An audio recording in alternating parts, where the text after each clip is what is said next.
आइए देखते हैं दहेज का दानव कैसे सबको निगल रहा है। एक परिवार की सच्ची कहानी। आज से 5 साल पहले अरविंद जी के बेटे नितिन की शादी पास के शहर में रहने वाले अनिल जी की बेटी सौम्या के साथ तय हुआ था और शादी में उनकी सभी मांगों को सौम्या के पिता ने सहर्ष स्वीकार कर लिया। सौम्या एक सीधी सादी और घरेलू लड़की थी। विवाह की सारी तैयारियां शुरू हो गई। कपड़े गहने सभी खरीदे जाने लगे।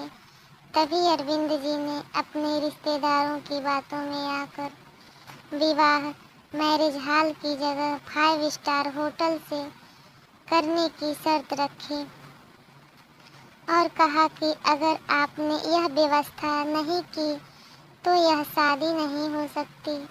सौम्या के पिता ने उन्हें बहुत समझाने की कोशिश की, लेकिन अरविंद जी अपनी बातों पर अड़े रहे और अनिल जी ने कहा, मैरिज हॉल हमारी हैसियत के बराबर नहीं है। लोग क्या कहेंगे कि कहाँ रिश्ता कर लिया।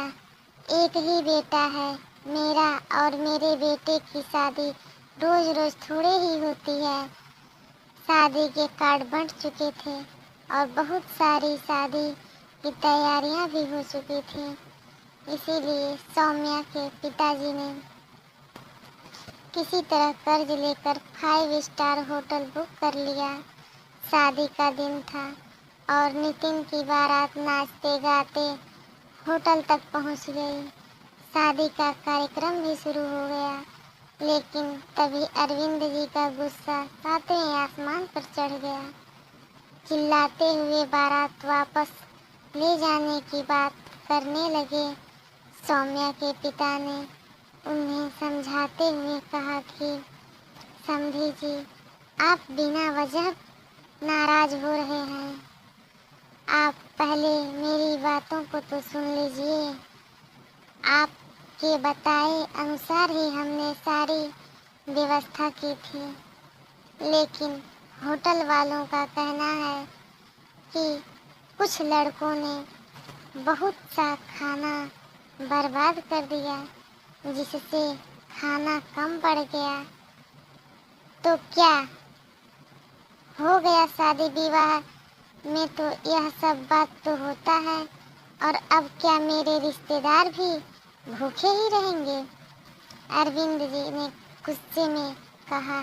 सौम्या के पिता और उनके भाई ने किसी तरह का स्थिति को संभाला और शादी हो गई। शादी के बाद भी सौम्या के ससुराल वालों की मांगे खत्म नहीं हुई। सौम्या ने इस बारे में जब अपने पति नितिन से बात की तो उसने कहा, मैं इस सब के बीच में नहीं पड़ना चाहता। दहेज की इस लेन देन ने एक बेटी को उसके माता पिता भाई बहन के प्यार से जरूर दूर कर दिया था।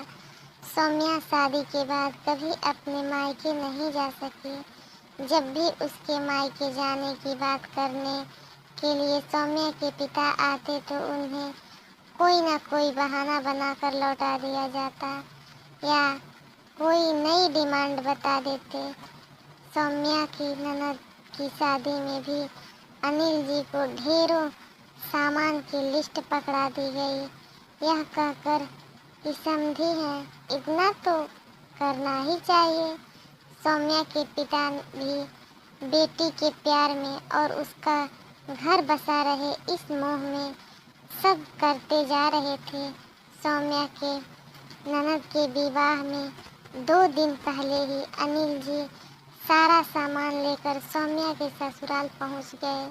सामान को देखकर सौम्या की सास बोली, ठीक ही है, हमें क्या पता था कि आपकी पसंद ही ऐसी है, नहीं तो हम लोग खुद ही पसंद कर लेते। ना साड़ियों का रंग अच्छा है, ना गहने की डिजाइन, और गहने भी इतने हल्के हैं। बेटी के लिए तो कभी आप दिल खोलकर खर्चा ही नहीं करते। लोग तो यही कहेंगे कि कैसे पिता हैं, बेटी के सम्मान और समाज के मान मर्यादा की भी चिंता नहीं है। सौम्या के पिता कुछ बोल नहीं सके, चुपचाप सिर नीचे किए बैठे रहे। लेकिन आज सारे रिश्तेदारों के सामने अपने पिता की बेइज्जती होते सौम्या बर्दाश्त नहीं कर पाई और बोली, मम्मी जी, समाज की मान मर्यादा की चिंता क्या सिर्फ मेरे पिताजी को या मेरे मायके वालों को होना चाहिए? आप लोगों को इस बात की कोई चिंता नहीं होनी चाहिए? सारे रिश्तेदारों के सामने आपने यह तो कहा कि यह अच्छा नहीं, वह अच्छा नहीं, यह नहीं लाए, वह नहीं लाए, लेकिन क्या पिताजी से एक बार भी उनका समाचार पूछा? किसी ने भी उनसे चाय नाश्ते के लिए भी नहीं पूछा, क्योंकि आप लोग मेरे पिताजी को अपना समझी नहीं नौकर समझते हैं और मुझे तो इस घर में एक काम वाली बाई से भी कम समझा जाता है। जब जिसके मन में आए मुंह उठाकर कुछ भी कह देता है। कुछ खराब हुआ तो सौम्या और कुछ अच्छा हुआ तो आप लोगों ने किया। सौम्या का इस तरह जवाब देना आज सुनैना जी को बहुत बुरा लगा और वह भी जब सारा घर मेहमानों से भरा हो।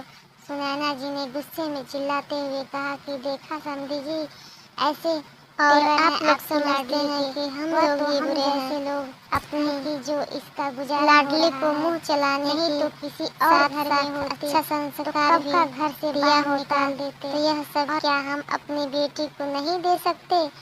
आप लोगों की तरह कंगाल थोड़ी हैं। शादी में बारातियों को खाना भी नहीं खिलाए ले जाइए आप। यह सब हमने तो यह सब इसीलिए कहा था कि प्रिया के ससुराल वालों को यह न लगे कि उसकी भाभी के मायके वाले भी किसी से कम नहीं हैं। लेकिन आपकी बेटी ने जो आज हमारी जो बेइज्जती की है, उसके बाद हम सामान को नहीं रख सकते। आप यह सारा सामान लें और अपनी बेटी को लेकर चले जाइए। सौम्या के पिता अरविंद जी ने सुनैना जी को समझाने की कोशिश की, लेकिन वह कुछ सुनने को तैयार नहीं थे। धीरे धीरे बात बढ़ती गई और तभी वहाँ सौम्या के ससुर और उनके पति नितिन आ गए। उनके सामने सुनैना जी और उनके रिश्तेदारों ने सौम्या को गलत बताया। नितिन ने कहा, सौम्या तुम इसी समय अपने पिताजी के साथ घर से बाहर निकलो और तुम अपने सारे रिश्ते इनके साथ ख़त्म करो, तो ही तुम इस घर में रह सकती हो, नहीं तो तुम भी चली जाओ यहाँ से। मैं अपने माता पिता का अपमान बर्दाश्त नहीं कर सकता। सौम्या ने कहा, बहुत अच्छे विचार हैं तुम्हारे नितिन। तुम्हारे माता पिता हैं और मेरे माता पिता कुछ भी नहीं। तुमने तो सच जानने की भी जरूरत नहीं समझी। पिताजी की तो छोड़ो, तुम्हें तो मेरे सम्मान की भी परवाह नहीं, वरना तुम इस तरह की बातें नहीं करते। और तुम चाहते तो मैं अपने पिता से सारे रिश्ते ख़त्म कर लूँ, तो यह भी नहीं सुन लो। पिताजी के साथ मेरा रिश्ता भगवान ने जोड़ा है। वह मेरे पिता हैं, जन्मदाता हैं। मैं चाहूँ तो भी यह रिश्ता ख़त्म नहीं हो सकता। और हाँ, आज अभी तुम से सारे रिश्ते ज़रूर ख़त्म करती हूँ। मैं भी अपने सम्मान को रोज़ मारते मारते थक गई हूँ अब, और जिंदा लाश बनकर नहीं रह सकती। और रहूँ भी किस लिए ऐसे घर के लिए जहाँ मेरी कोई कदर नहीं, मेरी सेवा मेरे प्यार का कोई मोल नहीं। सिर्फ तुम्हारे घर वालों की सेवा करती रहूं और मेरा सिर्फ इतना ही वजूद है कि तुम्हारी नज़रों में तो मैं आज इसे भी ख़त्म करती हूँ। और हाँ नितिन, मांग में सिंदूर तो कोई भी भर देता है, लेकिन जो दिल के खालीपन को भरे वही सही मायने में जीवन साथी होता है। सौम्या के पिता ने सबको बहुत समझाने की कोशिश की, लेकिन कोई समझाने का मतलब नहीं निकला और ना ही कोई तैयार था। सौम्या ने ससुराल वालों को उसका घर टूटने का सारा दोष उसके पिता अरविंद जी पर लगाने लगे।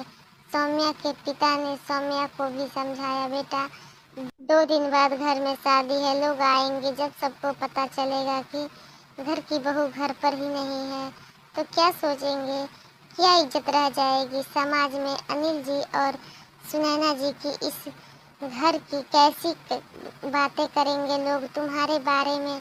पहले प्रिया की शादी हो जाने दो, फिर यह सब देखेंगे। मेरा क्या है बेटा, तुम्हारा घर बसा रहे इसीलिए तो यह सब सहता आया हूँ। तुमसे प्यारा मुझे अपना सम्मान थोड़े ही है।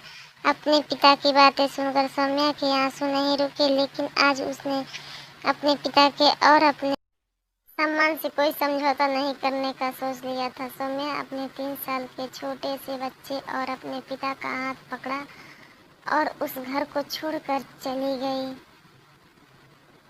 सौम्या के जाते ही लोग उसके बारे में उल्टी सीधी बातें करने लगे। नितिन और उसके माता पिता सहानुभूति के पात्र बन गए, लेकिन समय सबके साथ न्याय अवश्य करता है।